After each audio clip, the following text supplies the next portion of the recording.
Pada video kali ini, saya akan memberikan tutorial untuk membuat orderan yang mana melalui penyedia barang atau supplier di dalam dikirim. Hal pertama yang kita lakukan adalah untuk bisa memencet tombol dropshipper yang berisikan toko-toko supplier dan juga produk-produk yang ditawarkan. Kita bisa scroll ke bawah. Ini adalah tampilan daripada dropshipper, yaitu yang berisikan toko-toko supplier, dan ketika kita klik salah satu toko, maka akan memunculkan beberapa produk. Nah, teman-teman dropshipper bisa scroll ke bawah untuk mencari produk yang diinginkan. Ketika memang sudah hafal biasanya tokonya di mana, dengan produk apa, teman-teman bisa langsung searching saja atau bisa menggunakan fitur cari nama barang. Nah, tapi ketika teman-teman masih awal penggunaan dikirim, maka teman-teman bisa terlebih dahulu cek-cek mengenai produk-produk yang dijualkan oleh supplier kami. Bisa dengan cara klik salah satu toko yang memang mungkin teman-teman ingin cek atau koreksi. Mungkin saya simulasikan untuk toko Luminari atau Eda Bobo ini. Nah, di video sebelumnya sudah saya jelaskan ketika teman-teman ingin mengambil produk dari supplier, di toko supplier yang ada di dalam dikirim, pastikan teman-teman sudah melakukan follow. Karena follow ini adalah tiket, yang mana tiket untuk bisa jual beli barang atau transaksi barang antara supplier dan dropshipper. Nah, di menu follow inilah nanti juga ada sebuah perjanjian dan juga MOU. Ketika sudah melakukan MOU dengan cara memfollow, maka teman-teman bisa melakukan transaksi untuk melakukan orderan atau melakukan orderan barang dari supplier dikirim untuk kemudian diproses, dikirimkan kepada customer para teman-teman dropshipper. Saya contohkan kita membuka satu toko, yaitu toko Rekastor Surabaya. Nah, disinilah nanti akan muncul tampilan daripada produk-produk supplier yang ditawarkan kepada teman-teman dropshipper semuanya. Bisa scroll ke bawah untuk bisa melihat lebih detailnya. Nah, sebelumnya teman-teman perlu diketahui untuk bisa melakukan transaksi di supplier dikirim, maka nantinya teman-teman akan diperintah atau akan diarahkan untuk memfollow tokonya terlebih dahulu. Saya contohkan, berhubung ini sudah di follow, maka saya unfollow dulu. Nah, ketika masih tombolnya berwarna ungu seperti ini, maka teman-teman belum memfollow toko tersebut, sehingga transaksi yang dilakukan akan tidak bisa. Nah, oleh karena itu, teman-teman bisa klik follow terlebih dahulu. Nah, di menu follow inilah teman-teman bisa melihat yaitu MOU atau perjanjian yang memang diarahkan untuk teman-teman dropshipper baca dan teman-teman dropshipper patuhi antara supplier dan dropshipper. Nah, disinilah teman-teman bisa mengetahui aturan-aturan apa yang memang bisa dilakukan dan tidak bisa dilakukan. Setelah memahami semua isi dari MOU-nya, maka teman-teman dropshipper bisa menulis keterangan di sini yaitu ajukan MOU. Setelah selesai menulis ajukan MOU, teman-teman bisa beralih ke kotak kecil dengan tulisan dengan ini atau dengan kalimat dengan ini saya menyatakan telah memahami MOU dan siap untuk menaati dan melaksanakan dengan sebaik-baiknya. Maka teman-teman dropshipper bisa klik untuk bisa memunculkan tanda centang. Setelah selesai, maka beralih ke tombol submit untuk bisa mengumpulkan request MOU kepada supplier. Setelah berhasil, maka MOU secara otomatis sudah di-ACC oleh supplier dan teman-teman dropshipper bisa melakukan transaksi dengan aman, nyaman, dan mudah di dikirim.in begitu. Nah, kali ini saya akan mensimulasikan secara langsung karena memang sudah tahu apa yang dibutuhkan produknya, lebih tepatnya nama produknya, maka saya di menu cari nama barang. Saya memerlukan AC cleaner, maka bisa tuliskan AC cleaner, kemudian klik enter, dan akan muncul tampilan produk beserta keterangan toko yang menjualkannya. Yang di sini yang menjualkan adalah toko laris murah, dan ini ada nama produknya, Zone AC Cleaner 400 ml, pembersih AC mobil dan ruangan. Nah, di sini dijelaskan bahwasanya ada HPP dan juga harga jual. Untuk harga jual sendiri, pengertiannya yaitu harga yang diberikan kepada teman-teman dropshipper untuk dibayarkan kepada supplier. Jadi, istilahnya adalah harga beli yang akan dibayarkan nantinya kepada supplier dari dropshipper. Nah, sedangkan harga jual sendiri adalah harga rekomendasi dari supplier kepada dropshipper. Nah, harga rekomendasi sendiri ini atau istilahnya di layar teman-teman adalah harga jual, itu bisa digunakan, bisa tidak digunakan. Tapi sesuai dengan perizinan yang diberikan oleh supplier melalui customer service dikirim.in.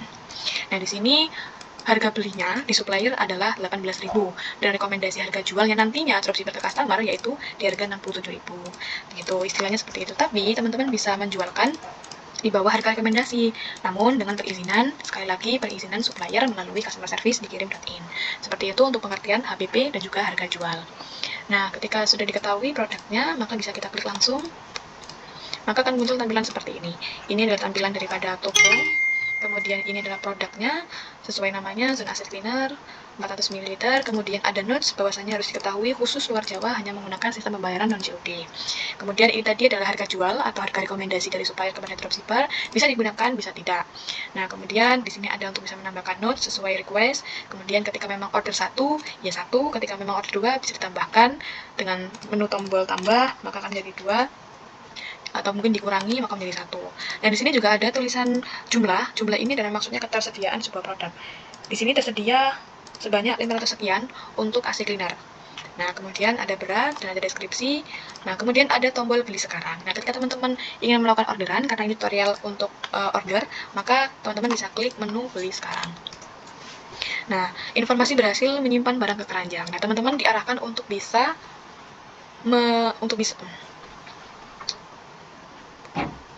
teman-teman diarahkan untuk nantinya bisa beralih ke menu keranjang ketika ada notifikasi seperti ini.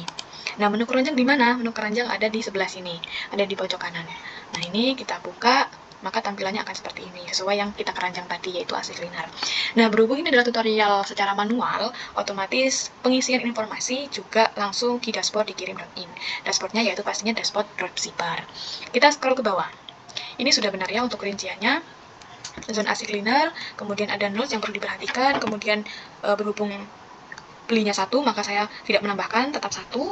Dan untuk harganya, teman-teman tadi sudah dijelaskan ya, bisa diedit. Jadi tidak melulu harga rekomendasi yang digunakan, tapi memang supplier merekomendasikan dengan harga jual di 67.000. Kemudian bagaimana cara mengedit harga tersebut? Nah, di sini ada 2 menu. Ada menu pena, ada menu tong sampah. Nah, untuk menu tema inilah yang digunakan untuk melakukan pengeditan harga. Teman-teman bisa klik untuk pengeditan harga dengan menu pena.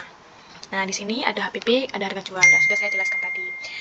Nah, untuk kali ini, saya mengedit harga jualnya, yaitu total harga persatuannya. Jadi, teman-teman, jika ingin mengedit harga jual, yaitu harga jual per pieces.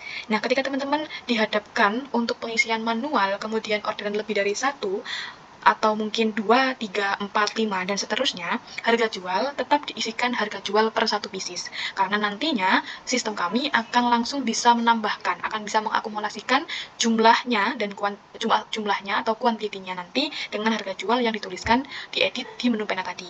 Jadi, ketika teman-teman ada orderan yang memang lebih dari 1, teman-teman tetap mengisikan harga jual ini, yaitu per satuan, per 1 pieces, bukan harga jual barang yang dimaksudkan kuantitinya. Misal harga jadi bukan sesuai jumlah produk yang dibeli. Misal produknya 7, berarti nantinya 67 kali 7. Bukan seperti itu teman-teman. Tapi memang kuantitinya 7, jumlahnya 7. Tapi untuk pengeditan harganya, yaitu tetap di harga 1 pieces. Nah, di sini harga 1 piecesnya adalah misal di 67.000, kemudian berapapun belinya produk tersebut 7, 8, 9, 10, tetap nanti di harga 67.000. Nah, sistem kami nantinya akan mengakumulasi sendiri secara otomatis. Nah, di sini saya akan menuliskan harga jual, yaitu di harga 67.000 sesuai dengan rekomendasi supplier. Kemudian kita simpan dan selesai. Oke. Karena belinya 1, jadi tetap tidak saya tambah ya. Kemudian teman-teman bisa scroll ke bawah. Nah, disinilah letak atau cara yang dimaksudkan manual. Jadi diisikan satu persatu mengenai informasi dari customer dan juga tagihan yang nantinya akan ditagihkan kepada customer. Hal yang pertama yaitu alamat toko. Pilih alamat pengiriman. Nah, pilih alamat pengiriman ini bisa teman-teman cek sebelumnya sudah saya jelaskan bahwasanya untuk alamat pengirim ini adalah alamat untuk label atau alamat untuk resi yang nantinya akan ditempelkan pada paket. Jadi, biasanya untuk dropshipper sendiri itu menggunakan nama toko sendiri dan menggunakan alamat daripada dropshipper sendiri, bukan alamat supplier dan bukan nama toko supplier.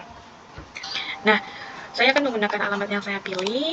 Kemudian, untuk ambil data customer dari riwayat ini sudah saya jelaskan sebelumnya di video di mana saya menjelaskan tutorial untuk membuat pesanan secara manual yang memang bukan supplier dari dikirim. Jadi order dari bukan supplier dari dalam dikirim.